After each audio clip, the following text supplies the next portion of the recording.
I never expected a Wednesday evening to turn my world upside down, but there it was, a message flashing across my phone that made my pulse skip. I sat in my corner office, the city lights stretching like a glittering ocean outside the floor-to-ceiling windows, my silk blouse brushing softly against my skin as I gripped the edge of my desk. I had spent years building this life, one of calm composure, subtle influence, and quiet power, and I wasn't about to let anyone see the cracks. But the notification from an unknown number stopped me cold. Your son is being accused. They say he took $2.5 million. My stomach tightened. Accused by my own family. My son. The very thought twisted inside me, a bitter mixture of disbelief, anger, and protectiveness. I leaned back, letting the leather chair cradle me as I tried to steady my racing thoughts. How could they believe such a thing without proof? And why now? After everything I had kept hidden, everything I had sacrificed. The hum of the city below, the soft tapping of my fingers against the polished wood, even the faint aroma of the coffee I hadn't yet touched, all of it felt surreal, like the calm before a storm. I closed my eyes for a second, inhaled slowly, and told myself, this ends tonight. Because I wasn't just going to protect him, I was going to reveal the truth, and it would shock them all. I remember the day it all began like it was etched into my skin. I was younger then, naive, eager to please, and desperate for approval from the very people who now dared to accuse my son. My parents had called me into the grand dining room, the air heavy with the scent of polished mahogany and simmering resentment. The chandelier above cast fractured light across the table, glinting off the crystal glasses in a way that made the scene feel almost theatrical.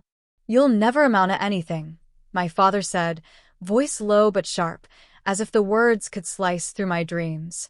My mother's eyes avoided mine, betraying a cold judgment I couldn't escape. I felt my throat tighten, the lump rising as tears I refused to shed burned behind my eyes. I had worked so hard, scrimped and saved, taken every risk I could to prove myself, and yet, here I was, dismissed, belittled, almost invisible in my own family's eyes. I clenched my hands under the table until my nails bit into my palms, remembering the soft leather of my grandmother's old purse resting in my bag that day. She had given it to me before she passed, a small token of faith. Inside, a handwritten note, "Your strength will carry you farther than their doubt ever could." I kept it folded in my wallet, a secret lifeline that reminded me that independence was my only path forward. That evening, I walked out of their house with a weight on my shoulders but fire in my chest. I was determined to build a life on my terms, quietly, strategically, and with no one's permission. The sting of rejection became the fuel for every late night, every sleepless hour, every calculated risk. I swore I would rise, not for revenge, but for proof that I could succeed despite their disbelief, and that one day, they would see the woman I was meant to become. Little did I know, the seeds planted that night, the hurt, the resolve, and the secret promise, would eventually come full circle in a way that no one could have predicted. I remember the first night I slept in my tiny apartment after leaving home, the walls bare, the floor cold beneath my feet. I had nothing but a small suitcase, my grandmother's note tucked safely in my wallet, and a burning determination that refused to be extinguished. The city felt overwhelming, a jungle of possibilities and dangers, but I reminded myself with every step, this was mine to conquer. My first mentor came almost by accident, a woman named Evelyn, sharp, uncompromising, and brilliant in ways that made me both nervous and inspired. She saw something in me that no one else had, and she didn't hesitate to push me, challenge me, and teach me the rules of the game I was too proud to admit I didn't know. Under her guidance, I learned to navigate boardrooms, read contracts, negotiate deals, and assert authority with grace. There were days I wanted to quit, nights I cried into my pillow, terrified I'd fail and never recover. But each small victory, closing my first client, turning a modest project into a profitable venture, finally seeing the balance in my bank account, felt like reclamation, proof that I could thrive without their approval. I kept meticulous notes, coded my successes in spreadsheets, and avoided broadcasting anything publicly. The posts I shared on social media were modest. Pictures of cityscapes, coffee cups, the occasional grateful for small wins caption. No one would suspect the empire I was quietly building. Even my closest friends in town thought I was still struggling, just making my way step by step. And that was exactly how I wanted it. Financial independence was liberating, but it came with more than money. I discovered my voice, my instincts, and a resilience I hadn't known I possessed. There were still moments of doubt, like when a deal fell through at the last second, or when I realized how few people truly believed in me, but each challenge only sharpened my focus. I worked harder, smarter, and with a ruthless patience. One evening, as I sat reviewing accounts with a cup of chamomile tea, I glanced at the note from my grandmother, now worn and faded. Your strength will carry you farther than their doubt ever could. Those words echoed louder than ever, a reminder that my success wasn't just financial, it was personal, emotional, and profoundly private. By the time I was ready to face the world, I wasn't just surviving. I was thriving. I had a flourishing business, investments that multiplied faster than I dared to imagine, and a clarity that gave me power over my past, over the judgments of those who had doubted me. And yet, I remained invisible to the very family who had dismissed me, the perfect storm, quiet and unstoppable, waiting for the moment to reveal itself. It was a sunny Saturday afternoon when they finally showed up, my parents, my brother, a few cousins, all expecting the same frail, struggling version of me they had dismissed for years. I had agreed to meet them at my office, a space that smelled faintly of sandalwood and freshly polished wood, filled with light from the tall windows that overlooked the skyline. Expensive abstract art adorned the walls, each piece carefully chosen, a reflection of the journey I had undertaken alone.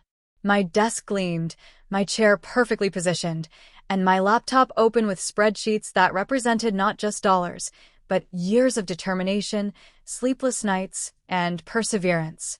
I greeted them calmly, letting the silence stretch just long enough for their eyes to take in the surroundings. I watched their expressions shift subtly, from smug expectation to hesitant curiosity, and finally, to outright disbelief. My mother's lips parted slightly, a silent "I told you so" that never formed in words.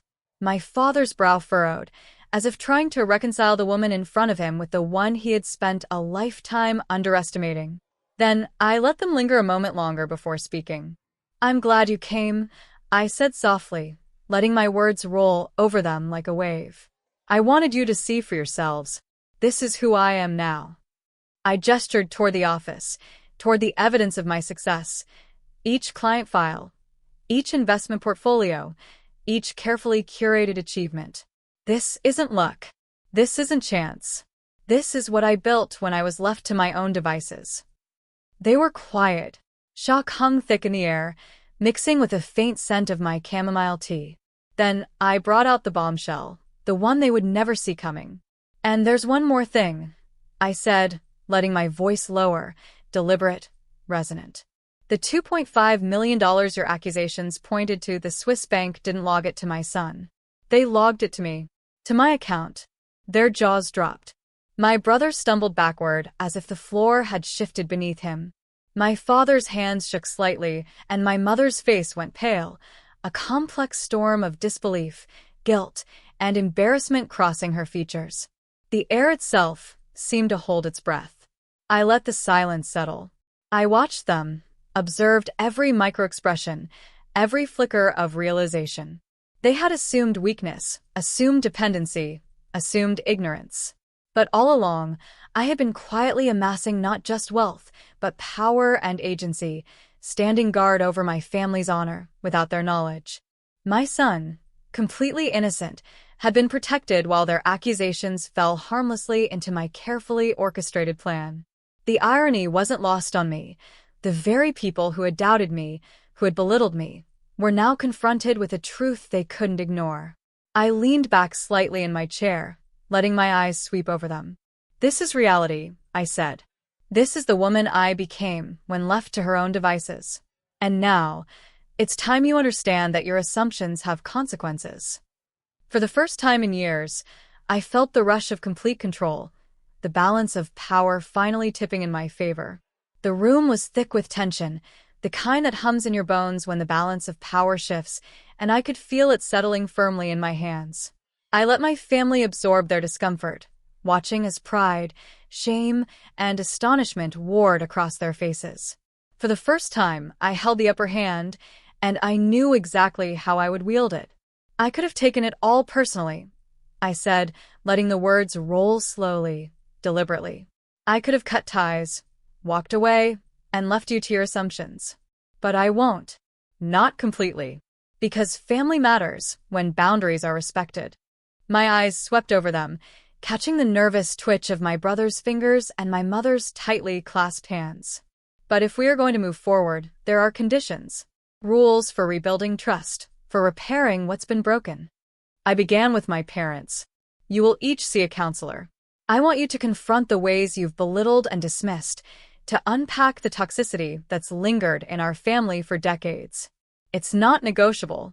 Healing must start with honesty. Turning to my brother, I didn't soften. You'll take a leadership role in a charity I'm funding, something real, something accountable. Actions matter more than words. Your responsibility is to create, not accuse. My cousins shifted uncomfortably as I outlined their roles. No one escaped accountability. No one received unconditional forgiveness, and I made sure they knew it. Dreams cannot be deferred, I told them. You must pursue them, but with integrity. Every dollar you earn, every opportunity you have, will reflect your effort, not shortcuts or deceit. Throughout the room, I saw their expressions morph: resistance, reluctance, curiosity, and finally, a tentative acceptance. I allowed a small smile, careful not to betray too much warmth. Compassion without compromise. That was my mantra now. They would have guidance, support, and second chances, but only within the framework I set. It wasn't just about the $2.5 million. It was about setting boundaries, redefining relationships, and reclaiming the narrative that had been hijacked by years of judgment and misunderstanding. I had protected my son, proven my own worth, and now I was extending a chance for them to grow, but not without consequences. By the time the conversation ended, the room felt different. Not yet healed, certainly not forgiven, but transformed. They realized the woman in front of them wasn't the one they had dismissed. She was stronger, wiser, and unafraid. And they knew, with a mix of awe and humility, that any future with her would require respect, effort, and change. I leaned back, letting the weight of my decisions settle. The power had shifted, but it wasn't cruelty. It was careful justice, tempered with empathy. I had learned long ago that true control comes not from vengeance, but from clarity, confidence, and the courage to enforce boundaries. Weeks passed, and change began to ripple through the family. My parents attended counseling, confronting the patterns of judgment and pride that had defined them for decades. My brother took on the charity project I had assigned him, struggling at first, but slowly discovering a sense of responsibility and purpose he hadn't known before. Even my cousins began pursuing their goals with intention, learning that shortcuts and assumptions no longer held weight in this new dynamic. I watched it all quietly, from the comfort of my office overlooking the city I had claimed as my own. There was no need to announce every victory or flaunt my success. The satisfaction came from knowing that the lessons had sunk in and the foundation for healthier relationships had been laid. The silence was no longer heavy. It was full of potential, of tentative hope, and the promise of respect earned rather than demanded. I reached for the small leather purse my grandmother had given me years ago, now worn and frayed, and ran my fingers over the folded note inside. Your strength will carry you farther than their doubt ever could. I smiled, feeling the weight of her words resonate more deeply than ever. It had carried me through rejection, hardship, and isolation, and now it had brought me here, to a place where power, love, and integrity coexisted. Looking at my son, who had been exonerated without knowing how close he had come to injustice, I felt a swell of pride. Not just in him, but in myself, The woman who had protected him claimed her life and ensured that the truth prevailed. The accusations that once seemed like an insurmountable storm had instead revealed my resilience and capacity to lead, to forgive, and to transform.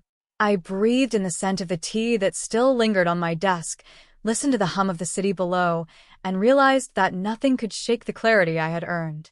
I had turned betrayal into empowerment, doubt into action, and secrecy into strategy. And as the sun dipped behind the skyline, casting golden light across the room, I whispered to myself, soft but unwavering, I rise. I protect. I prevail. And no one will ever underestimate me again.